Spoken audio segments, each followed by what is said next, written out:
Hello, everyone. My name is Melissa Goldman, and I am the Fabrication Lab Manager for the University of Virginia School of Architecture.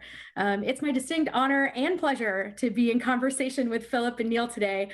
And we're pre-recording this session, but I know that you'll probably be in discussion with them throughout the week at the conference. And so thank you both for taking the time today to have this conversation. And firstly, congratulations on the award. This has been such an amazing and prolific event over a decade. Congratulations to you both and to your team for getting through this year's Digital Futures World and just exponentially growing the program as the opportunity arose. And so to kind of set this up, you've talked quite a bit about the future of digital education, the democratization of education, and kind of what a model that Digital Futures could really bring to other academic institutions or programs. And so, today there's kind of the Digital Futures that has been for the last 9 years, and then there's been the Digital Futures World that kind of arose this year out of that opportunity. And so maybe there are parallel discussions and there's two answers for every question, and that's okay. So I want to start, and maybe this is one where there is those parallel answers, is for both of you, how has the vision of Digital Futures evolved?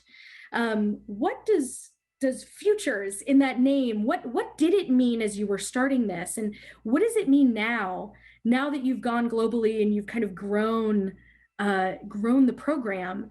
And where do those both, what has been building and where do those both go? And that can be for both of you. I mean, do you want me to chip in? My view is that, and this is kind of a broader view, and that is that as architects, everything we do is predicated on the future. We are dealing with the future. Every design we do could potentially be built in the future. And yet I find actually that the whole architectural discipline is quite nostalgic. We have plenty of kind of history lectures and so on. And I used to be an historian. I was a translator of Alberti and so on. But I think it's important to really address the future in an imaginative way. And that seems to be missing from that. We see very few kind of initiatives that are addressing the future anyway. I think there are people like Liam Young who are always doing that the whole time. But that was really part of it. I think the word future, I mean, it appeared in many of our books, early books, and it's always been there as a kind of an agenda. Mm. And have we achieved that future? I mean, or have you had those moments of achieving the future over this decade? And does that definition then change for you going forward? Philip. I mean, go ahead. Yeah. I think it's a very important moment. Exactly the 10 years ago, when I talked to Dean Ma, Qingyun Ma, and including Neil Leach, and then 10 years ago in Shanghai, it's a great time we're talking about the infrastructure system, how we organize the education, because the knowledge is booming, and how to engage the new knowledge into the architecture discipline. Architecture is a very long history-based tradition discipline, but actually the new knowledge is very important, it's booming. I think the ways I want to address in two different kind of background. The firstly, I think the future is not a certain things which should based on what we're doing. So the future is important to be present and important to be learning from each other. So I think the platform original concept is to invite the professors and educators. Their background maybe not only they can represent the best knowledge, but also they should have some special vision to give us new thinking to the future. I think workshop is a very important platform, and every year I think the people we invited is quite differently. But the most importantly is the platform give a special opportunity not only to the professors, but also to the students. They can learning from each other. I think it's very democracy ways how we define the new learning. I think the future is addressed into the learning process. I think the process is the future. And this is the first thing I want to mention. The secondly, I think the discipline has very strong new name is nostalgia, but I think it's still very important. Architecture is not totally 100% based in technology, but this is a special moment. Technology gave a very special opportunity or very special paradigm shift and background to architect discipline. So I'm very interested in how to integrate the new thinking, especially the new digital technology, which can give us a special influence in the thinking process, the thinking methodology. So I think the future based in this kind of infinite discussion or infinite communication. I think every year, although at the very beginning, very, very small, but this year is a special moment because COVID-19 gave us a very special pressure and how we can communicate with each other. So the digital futures maybe not only in the knowledge, but also in the ways how we exchange the knowledge, how we communicate with each other, and how we make the big pyramid, although it's uncertain, but still, I think we are the future, and what we're doing is the future. So that's, I think, the fundamental vision, which I think I share with Newledge in the past 10 years. So yeah, that's my view. Maybe I could add something to that. Actually, if we're honest about it, what we were doing in the past, we were using the word future, but in fact, we were dealing with what had already been done. I mean, very experimental work, but it had been done.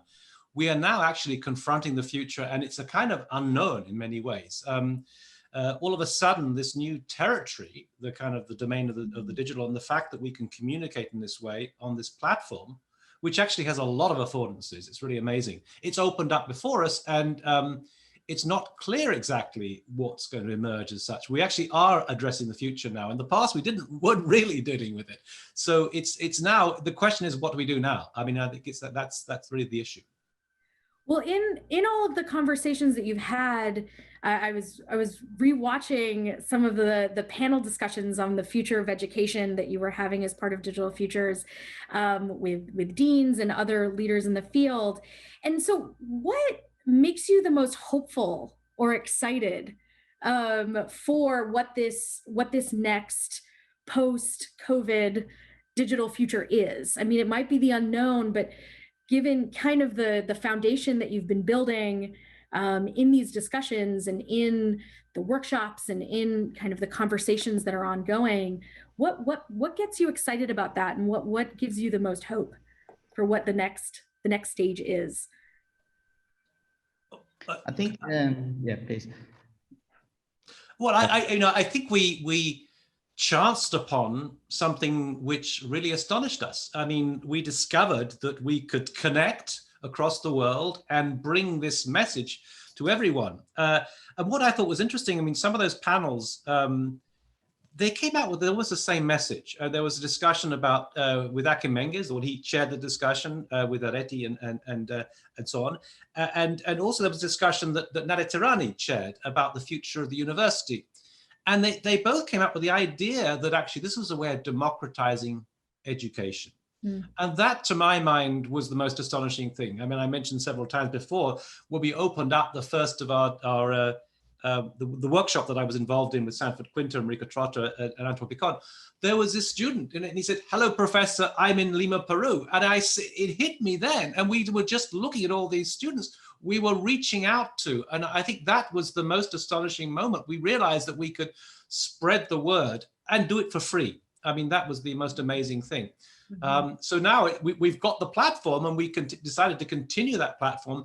The real question is, how can we have the most effect, and what can we do with this platform? But to my mind, fundamentally, it's about reaching out and embracing the world and bringing everyone together. I don't know if you were there last Saturday. We had a session on Egypt and Middle East and Africa, sorry, and that was amazing. to parachute into Egypt. We weren't dealing with high technology at all, but to parachute into these communities and to see what was going on.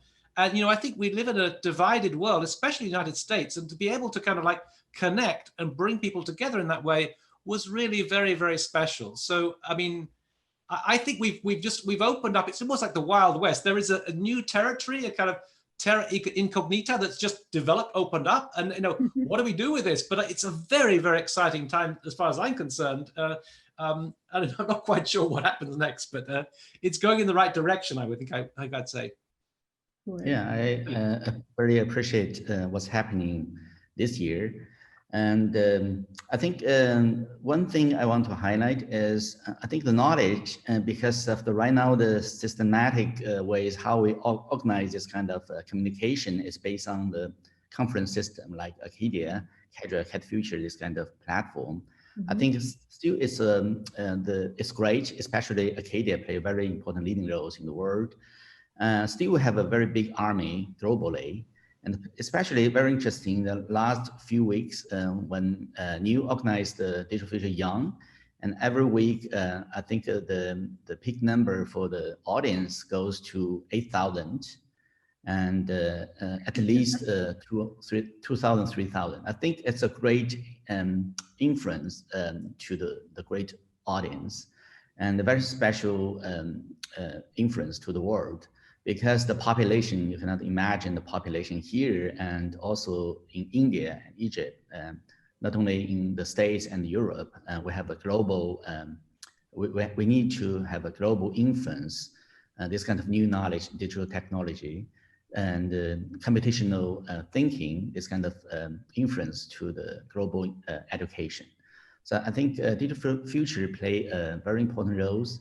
The elites and the very representative researchers, they have their vision to sharing their knowledge with the very big number audience, I think, which will help more people to get some very important learning feedback from the presentation. So I think Digital Future is we make a lot of discussion to the future of the organization of Digital Future, but I think that should be quite different to what's the original organization. I think it's new ways based on the post-COVID-19 and based on the new Zoom. This is a digital platform. I think the ways how we organize the knowledge learning process and how we sharing the knowledge with others, I think Digital Future probably give us a new new ways to all the educators and researchers. Yeah, I just add that in a way that this is very much an emergent phenomenon. You know, we had the platform, and then we thought, well, okay, let's keep it alive and do something. And the one thing we hadn't done was really to have these, what we had in the physical face-to-face in Shanghai, the Digital Future Young presentation. So we thought, well, let's do those. Then we thought, well, let's everyone see was going on in the other workshops. They only did one workshop. Let's go and see what's happening. So the instructors came in. Then we thought, well, let's have some keynotes so we can really raise the bar. And then we started doing these thematic sessions, which I think opened up a completely new agenda. You know, trying to focus on particular themes like the future of education, and we've got one on space architecture coming up in November the 14th, and that kind of opened up something, a kind of hybrid in some ways between a kind of like a TED talk, so it was free, and an issue of AD, an architectural design issue, but it made it free. You know, ADs cost money, and we could also do it very quickly and turn it over very with much more efficiently. And now we're discovering we can kind of parachute into these places. So we had this one on Africa and so on, and we're going to go into the Amazon and look at the kind of deeper political questions about the Amazon, and then to other countries. So it's kind of an evolving thing, you know, and we're just discovering what we can do as we go along, and let's see what it does. So we don't know. Is it, you know, it's been amazing to see how much content has come out of the big event, and I wonder, kind of those who are coming back often for those conversations, if that becomes like a sustainable education track for them, where you also have individuals who are coming in. I mean, I had a lot of fun at the Digital Futures World workshop that I was in this summer. And what really amazed me was how many people would never have come to an academic conference or a workshop were there. And part of it was because people couldn't go anywhere, and part of it was because people were in industry or were students who wouldn't normally come to an event like this. And so I wonder what kind of the continuing content, if it's sustainable to produce, and if this becomes a more formal education track, or if it becomes a globally networked, sustained dialogue, and what you hope for that going forward. Yeah, I think it's a great question. Actually, we make a lot of discussions, especially this year, globally. I think I want to highlight. Digital Future is not, the leadership is not just new and me. I think right now it goes to a big numbers of people around the world, including Asia, Africa, America, and Australia. I think that's very important background. And secondly, I think still Digital Future will be organized and will be go to different kind of hierarchies. So we want to organize in different ways. I think firstly, Digital Future Young is a ways to attract more audience and a new, especially the students. They should be interested in the new technology. I think it's a ways to attract more young generation. And secondly, we are applying, or which should be start this year or the beginning of next year. We are doing a special magazine, and the name of it is Digital Futures. I think that will goes to extremely academic, and so we make a lot of discussion how to make the magazine very special. I think Neil and me, and also including a lot of very important figures globally, they will help us to set up a committee member to give a special brand review and a special guide to the special magazine. So that's a very academic publication platform. At the same time, I think we have different hierarchy because Digital Future Shanghai, for example, which we started in the last 9 years. And in the future, we will have different kind of location, and which could be a local platform for Digital Futures, maybe Digital Future LA or Digital Futures Singapore. That could be different platform. And what I'm doing right now, we set up a physical space we name as Digital Future Talks. So that is like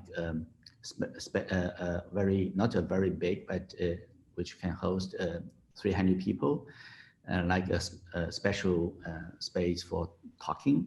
So we will invite different important representative educators or expertise.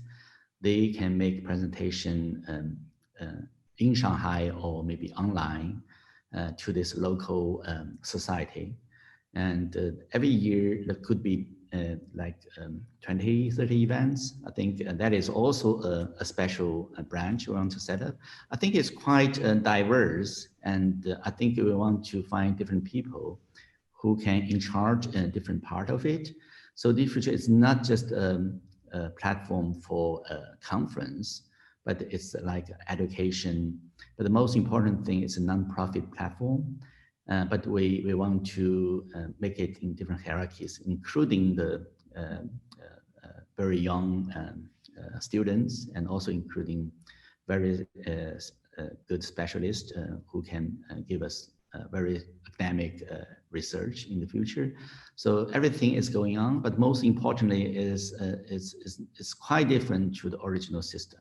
I think the new infrastructure and new knowledge will give us new opportunity. That's the special thing I want to highlight. Yeah, I want to echo Philip's point that, Philip and I might have been the catalyst that initiated this process, but it's very much a kind of emergent phenomenon. And this summer, we depended on the goodwill of a whole bunch of people who, in a spirit of solidarity, contributed towards this. And, you know, the organizing committee, the organizer, I wouldn't even call it committee, those who are willing to kind of to contribute to it were just astonishing. I mean, we're really, really grateful. And we've somehow continued that with a new group coming in to help out. And it's emerging into something that is very special. One of the discussions we've had is whether one could even imagine the possibility of making this into a kind of a degree of some kind, but we've decided that maybe that's too much. That's way beyond what we could be doing. But what we see ourselves as doing is precisely as you say, but it's offering a kind of content, you know. And I guess the most important thing I heard recently was Philippe Morel. And Philippe Morel was telling me from France, he said, you've got to imagine, be careful what I say here, you've got to imagine what dinosaurs they have teaching in universities and schools of architecture in France, you know. This kind of thing is really a godsend to any student in France, you know. And I think that's essentially what we can do, you know. It's a bit like a TED Talk from that point of view. It's content that's available online for free and everyone can access it. And it's in a way, we see it as a kind of auxiliary or supplemental form of education that's informal, but it's there. And you know, I think that's the interesting kind of question. We were also discussing whether these particular debates themselves should be kind of they should be compiled as in book form in some ways. But it seems to me actually there's a new kind of genre, the kind of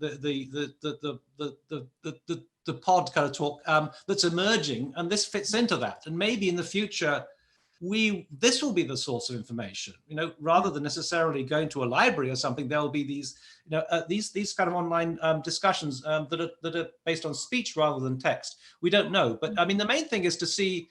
I mean, there's something that's opened up, and it's really astonishing. The possibilities are amazing, and we want to see what we can do. And you know, I just want to say, I want to thank everyone who was part of the organization in the summer, who contributed to teaching, and also the new team that's kind of taking up with it with such an enthusiasm for everything they've done, because I think there is a new chapter, a new kind of model that's emerging, and it is literally an emergent phenomenon. We don't know quite where it's going. Completely bottom up in many ways, completely bottom up, and it's a very democratic organization, and it's democratizing the whole of the architectural discipline. So I'm delighted by the whole event.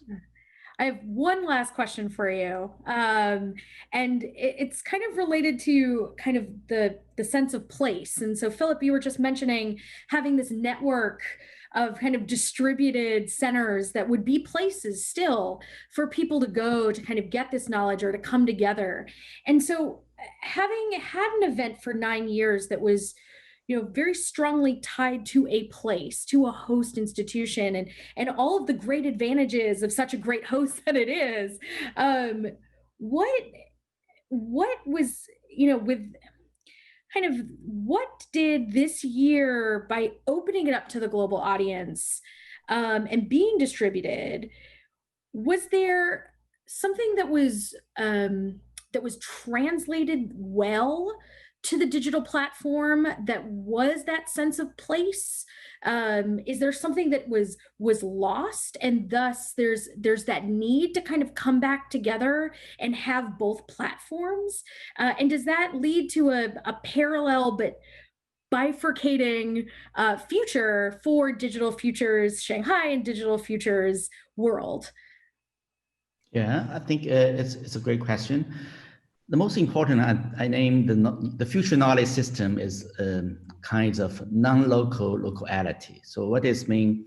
I think the digital platform, including Zoom, give us a special infrastructure system. We can learning and communicate with different people, but there's still people we are living in the physical world. I think the world, including some locality, some very local environment, which you mentioned, like a sense of place. It's kind of a feeling in Shanghai.